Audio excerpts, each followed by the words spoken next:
Hey everyone, this is Teresa from Base 10 Montessori, and today I am going to take all of our adverb lessons that we've already done and I'm going to put them together in one video so that you can have a quick reference for all of my adverb lessons. Now, before we begin, you can use the time codes in my videos to help you navigate. There'll be 3 different lessons on the adverb, so look for those time codes so that you can navigate to the one you want. All my grammar videos are organized into playlists on YouTube, so check the comment section down below so that you can find the playlists for all the different grammar lessons that you want to do. I also have playlists for math and Montessori theory. So I have a lot of different playlists to check out if you go to that section of my YouTube page.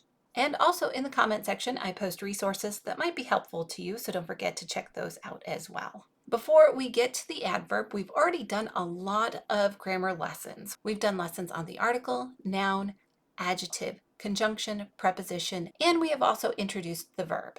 Before we start adverb lessons, we've done verb basket number 1 and verb basket number 2. Then we do our adverb lessons, and then we come back and finish up with a few more verb lessons. So with that being said, let's jump into that first adverb lesson.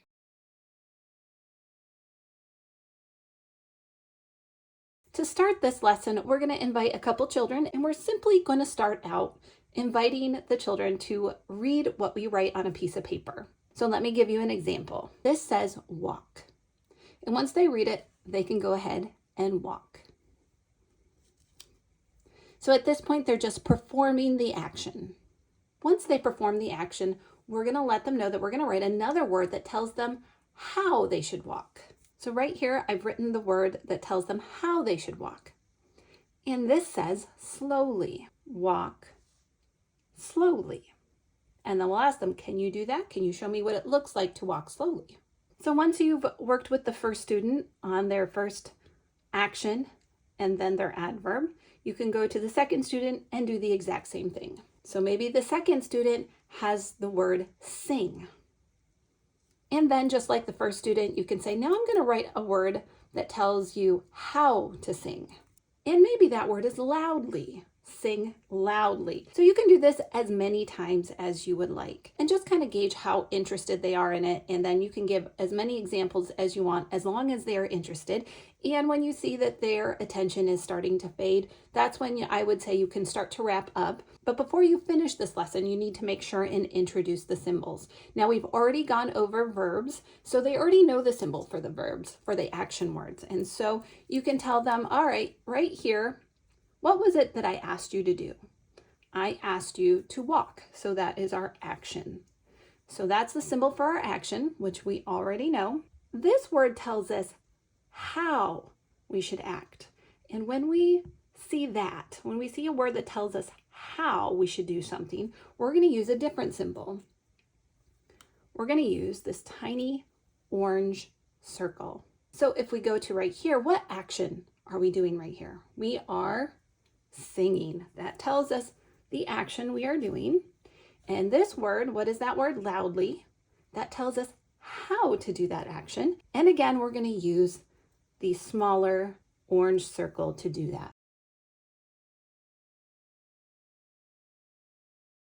So to start this lesson, we're going to invite 2 children and we're going to invite them to read just the action words to begin with.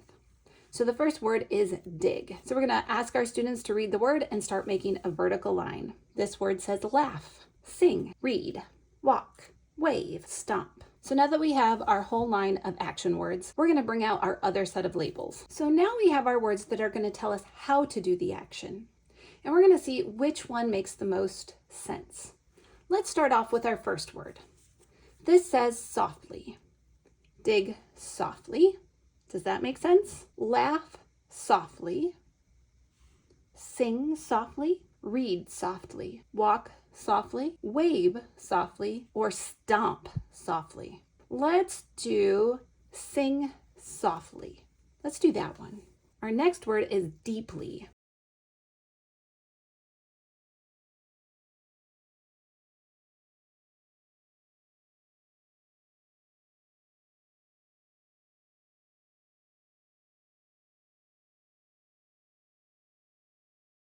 Now, if you only have one word left and it doesn't make sense, like let's say your last word is loudly. Wave loudly. Oh no, that doesn't make sense. I can't wave loudly. So I might have to switch it. I might want to switch it to walk loudly and wave sadly. So your students can repeat this lesson as many times as they would like and make different combinations, but before they put this away or before they rearrange it and start again, we're going to do one more thing, which is called symbolization, and we do this with most of the grammar activities.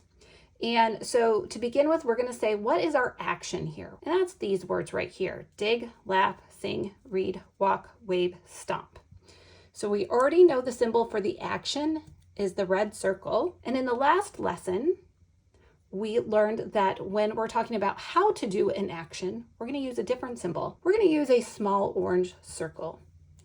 And this tells us how to do those action words.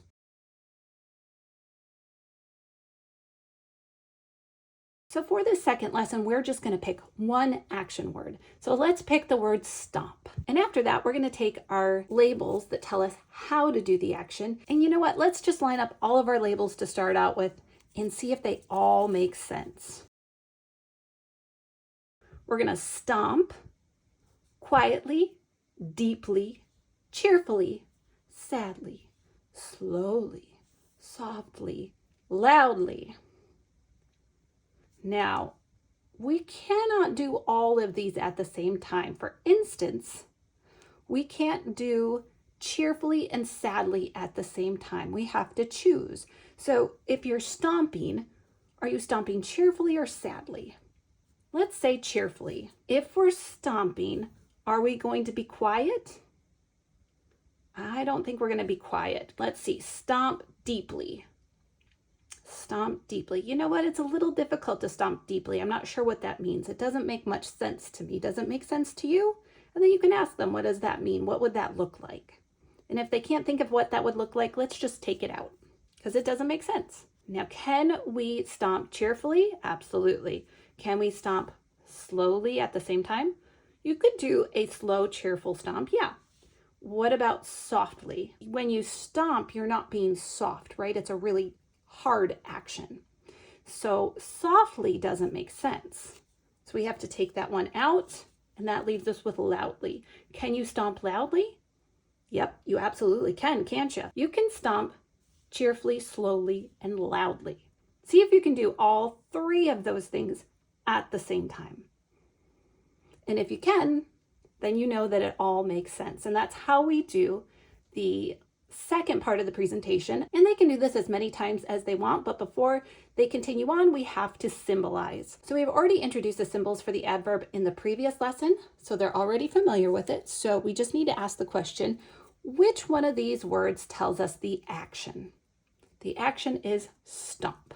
And then the other three words, they tell us how to do the action. So we're doing the action cheerfully, slowly, and loudly. So that's all I have for you today. If you like this lesson, go ahead and give it a thumbs up, like, share, comment, subscribe to the channel, and I will see you in the next video.